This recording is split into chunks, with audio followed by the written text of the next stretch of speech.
पंडाल में ताऊ जी को पीहू के साथ हदें पार करता देख सौम्या का गुस्सा 7वें आसमान पर पहुंच जाता है और वह सबके सामने ताऊ जी को जोरदार थप्पड़ मार देती है। सीरियल यह फितूर तेरा मेरा में आने वाला ट्रैक बेहद हाई वोल्टेज और चौंकाने वाला होने वाला है, जहां एक तरफ सौम्या लंबे समय से अपने अंदर दबे डर और दर्द से बाहर निकलने की कोशिश करती नजर आएगी, तो दूसरी तरफ ताऊजी अपनी हरकतों से एक बार फिर पूरे परिवार के सामने बेनकाब होते दिखाई देंगे। अब तक सौम्या कई बार ऐसी परिस्थितियों का सामना कर चुकी है जहां उसे डराकर चुप कराने की कोशिश की गई, लेकिन इस बार जब बात पीहू की इज्जत और सुरक्षा तक पहुंच जाएगी, तब सौम्या और किसी भी कीमत पर पीछे हटने वाली नहीं है। वह अपनी आंखों के सामने पीहू के साथ गलत होता देखकर तुरंत उसके बचाव में सामने आ जाएगी और ताऊजी को उनके किए का जवाब देगी। शुरुआत में देखने को मिलेगा कि ताऊजी सौम्या को जबरदस्ती अपने साथ मंदिर ले जाने की कोशिश करते हैं। वह सौम्या को लगातार डराते और धमकाते हैं। ताऊजी को लगता है कि परिवार में उनकी इतनी मजबूत पकड़ है कि सौम्या अगर उनके खिलाफ कुछ भी बोलेगी तो कोई भी उसकी बात पर विश्वास नहीं करेगा। इसी वजह से वह सौम्या पर दबाव बनाते हुए कहते हैं कि तुम्हें क्या लगता है, हमारा इतना बड़ा नाम होने के बाद तुम कुछ भी कहोगी और सब लोग तुम्हारी बात को सच मान लेंगे? इतने सालों से तुम चुप रही हो और अब अचानक अगर कोई बात सामने रखोगी तो आखिर कौन तुम्हारी हकीकत पर विश्वास करेगा? सारी उंगलियां तुम्हारी तरफ ही उठेंगी और लोग तुम्हारे बारे में तरह तरह की बातें बनाएंगे। ताऊजी की इन बातों से सौम्या अंदर से काफी परेशान हो जाती है, लेकिन इस बार उसके अंदर कुछ बदल चुका है। वह डरने के बावजूद अपने हक और अपने करीबियों के लिए आवाज उठाने का फैसला करती है। दूसरी तरफ सौम्या लगातार जीत को ढूंढ रही होती है। उसे समझ नहीं आ रहा होता कि आखिर जीत अचानक कहां चला गया है। वह चाहती है कि जीत से खुलकर बात करे और उसे अपने दिल की सारी बातें बताए, लेकिन जीत उस वक्त पंडाल की तैयारियों में व्यस्त होता है और दादी की मदद कर रहा होता है। वह परिवार के माहौल को सामान्य रखने की कोशिश करता है, लेकिन उसके मन में भी सौम्या को लेकर कई सवाल चल रहे होते हैं। सौम्या जब जीत को नहीं देख पाती तो उसकी बेचैनी और ज्यादा बढ़ जाती है। वह बार बार आसपास देखती है और जीत को खोजने की कोशिश करती है। इसी बीच कहानी में रिदान की तरफ से भी एक बड़ा मोड़ आता है। रिदान अपनी मां और दादी को बता देता है कि वह सौम्या से शादी करना चाहता है। उसके मन में सौम्या के लिए भावनाएं काफी गहरी हो चुकी हैं और वह इस रिश्ते को लेकर गंभीर नजर आता है। हालांकि रिदान जल्दबाजी में कोई फैसला नहीं लेना चाहता। वह अपनी मां से कहता है कि रिश्ते की बात आगे बढ़ाने से पहले वह खुद सौम्या से बात करना चाहता है, क्योंकि वह यह जानना चाहता है कि सौम्या इस रिश्ते को लेकर क्या सोचती है। रिदान चाहता है कि सौम्या की मर्जी और उसकी खुशी सबसे पहले हो। वहीं जीत भी सौम्या की मदद करने के लिए पंडाल की तैयारियों में लग जाता है। वह बाहर से काफी शांत और खुश दिखाई देता है, लेकिन उसके दिल में सौम्या को लेकर कई भावनाएं होती हैं। दूसरी तरफ ताऊजी अपनी चाल चल चुके होते हैं। वह अनूप को भड़काकर सौम्या और जीत के खिलाफ करने की कोशिश करते हैं। अनूप को पूरी सच्चाई का अंदाजा नहीं होता और वह गुस्से में ऐसे फैसले लेने लगता है जिससे परिवार के रिश्तों में और भी तनाव पैदा हो जाता है।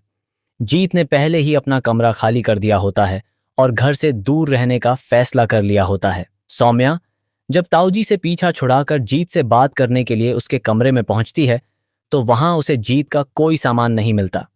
यह देखकर वह परेशान हो जाती है। उसे समझ आ जाता है कि जीत ने सच में घर छोड़ने का फैसला कर लिया है। सौम्या उसे ढूंढते हुए पंडाल तक पहुंचती है और वहां भी जीत नहीं मिलता। इसके बाद वह गैराज में जाती है, जहां आखिरकार उसे जीत नजर आता है। जीत को इस तरह घर से दूर देखकर सौम्या का दिल टूट जाता है। उसे बहुत बुरा लगता है कि उसकी वजह से जीत को इतना कुछ सहना पड़ रहा है। सौम्या जीत से बात करते हुए कहती है कि आप घर चलिए, मैं पापा से बात करूंगी। मैं उन्हें समझाऊंगी कि जो कुछ भी हो रहा है उसमें आपकी कोई गलती नहीं है। लेकिन जीत भी अपनी जगह बिल्कुल सही होता है। वह सौम्या से कहता है कि इतनी हिम्मत तुम अपने लिए दिखाओ, मेरे लिए नहीं। अगर तुम्हें सच में लगता है कि तुम्हारे साथ गलत हो रहा है तो पहले अपने लिए आवाज उठाओ। जीत की यह बात सौम्या के दिल को छू जाती है और वह सोचने लगती है कि आखिर कब तक वह दूसरों के डर की वजह से चुप रहेगी। इसके बाद सौम्या अपने भाई कृष के साथ मिलकर अनूप से बात करने पहुंचती है। वह अपने पिता को समझाने की कोशिश करती है कि जीत को इस तरह घर से निकालना सही नहीं है, लेकिन अनूप पहले से ही गुस्से में होता है और ताऊजी की बातों में आ चुका होता है। वह सौम्या की कोई बात सुनने के लिए तैयार नहीं होता। गुस्से में वह हाथ उठाने की कोशिश करता है और साफ कह देता है कि अब उस लड़के के साथ कोई रिश्ता नहीं रहेगा। यह फैसला सुनकर सौम्या अंदर से टूट जाती है, लेकिन इस बार वह चुप रहने वाली नहीं होती। उधर ताऊजी को लगता है कि अब जीत से उनका पीछा छूट चुका है और सौम्या भी उनके खिलाफ आवाज नहीं उठा पाएगी। इसी वजह से पंडाल में उनका हौसला और बढ़ जाता है, लेकिन उन्हें जरा भी अंदाजा नहीं होता कि आने वाले कुछ ही पलों में उनकी सारी पोल पूरे परिवार के सामने खुलने वाली है। ताऊजी सौम्या को डराने के लिए पीहू को परेशान करने की कोशिश करते हैं। पीहू से कहा जाता है कि वह आज पंडाल में गाना गाएगी।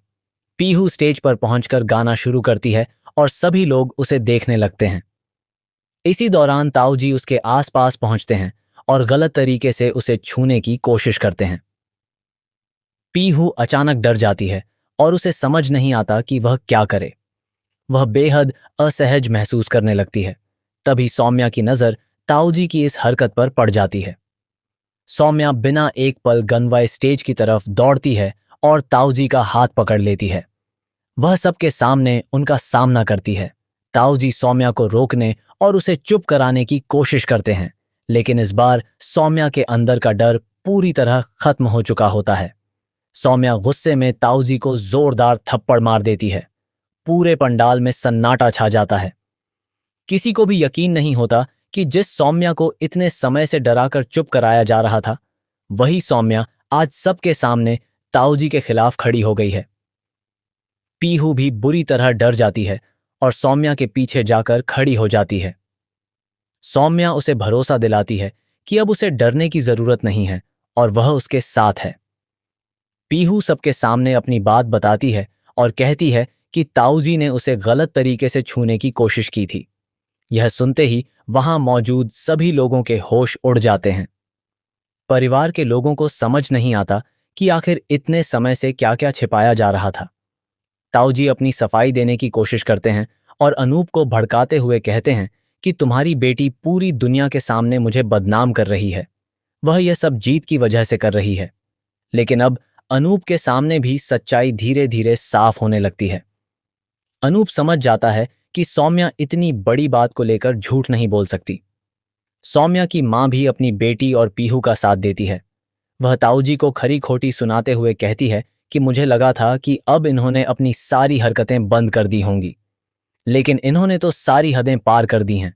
अब चुप रहने का कोई मतलब नहीं है। अगर आज सौम्या और पीहू के लिए आवाज नहीं उठाई गई तो आगे हालात और भी खराब हो सकते हैं। सौम्या की मां को अपनी बेटी का साथ देते देखकर अनूप का गुस्सा भी 7वें आसमान पर पहुंच जाता है। अब उसे एहसास होता है कि उसने बिना पूरी सच्चाई जाने सौम्या पर ही शक किया और जीत से रिश्ता तोड़ने का फैसला कर लिया। ताऊजी जब गुस्से में सौम्या को थप्पड़ मारने के लिए हाथ उठाते हैं, तभी सौम्या पीछे नहीं हटती और उनका हाथ रोक देती है। इसके बाद वह उन्हें एक और जोरदार थप्पड़ मार देती है। यह पल पूरे परिवार के लिए बेहद बड़ा मोड़ बन जाता है, क्योंकि पहली बार सौम्या अपने डर से ऊपर उठकर ताऊजी के सामने मजबूती से खड़ी होती है। इसके बाद ताऊजी की सारी अकड़ खत्म हो जाती है। वह सौम्या और पीहू से माफी मांगने लगते हैं। परिवार के सामने उनका सच सामने आने के बाद कोई भी उनकी बात पर विश्वास करने के लिए तैयार नहीं होता। अनूप भी अब समझ जाता है कि ताऊजी की वजह से घर में कितनी बड़ी गलतफहमियां पैदा हुई थीं। वह जीत को भी बुलाने के लिए कहता है और उससे माफी मांगता है। अनूप जीत से कहता है कि अब तुम वापस घर आकर रहो, क्योंकि जो कुछ भी हुआ उसमें तुम्हारी कोई गलती नहीं थी।